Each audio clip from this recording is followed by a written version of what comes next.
அன்பிற்கினிய திருவிக்கா பேச்சு பயிலாளர் நண்பர்கள் அனைவருக்கும் என்றுமானவன் ரா சூரியபிரகாஷின் வணக்கங்கள். இந்த திருவிக்கால நான் இப்ப 3ஆம் ஆண்டு படிப்பை முடிக்க போறேன். அதாவது முதல்ல நான் காலேஜ் சேர்றப்ப இங்க கரெக்டா ஜாயின் பண்ணேன். 3 மாசத்துல டிகிரி திருவிக்கா BA திருவிக்கா பேச்சு பயிலாளர்னு சொல்ற ஒரு டிகிரி வாங்க போறேன்.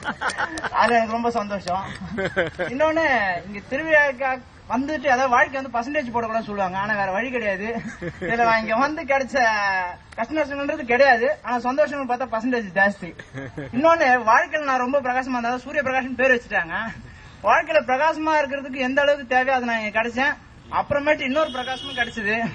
காரணம் இங்க நான் வரும்போது ஓரளவுக்கு முடி இருந்தது. அப்புறம் தான் இன்னும் கொஞ்சம் பிரகாசம் ஜாஸ்தியா இருக்கு. அது முகத்திலயும் இல்ல, வாழ்க்கையில இல்ல, தலையிலயும் கூட தான். ரொம்ப சந்தோஷமா இருக்கு. இப்படி ஒரு நிகழ்ச்சியில நானும் ஒரு குடும்ப உறுப்பினரா இந்த திருவிக்கா குடும்பத்துல நானும் ஒரு நபரா இருக்கிறதுல ரொம்ப ரொம்ப சந்தோஷப்படுறேன். ஐயா உங்களை நான் ஒரு சிறை கைதியா வச்சிருக்கேன். அதுக்கு என்ன மன்னிச்சிருங்க. அதுல இருந்து உங்களை நான் விடுவிக்கவே முடியாது. நான் மட்டும் இல்ல, இங்க அமைப்பாளங்க யாருமே உங்களை எல்லாருமே ஒரு சிறை கைதியா வச்சிருக்கோம். உங்களுக்கு இனிமே விடுதலையே கிடையாது. நீங்க ஜென்ம தண்டனை கைதி எங்க மனசுல. ரொம்ப ரொம்ப சந்தோஷம். ரொம்ப நன்றி. இது மேலும் மேலும் சிறப்பா ஆகும். அதில் நானும் ஒருவனாய் இருப்பேன். எல்லோரும் ஒருவராய் இருப்போம் என்று கூறி விடைபெறுகிறேன். நன்றி, வணக்கம்.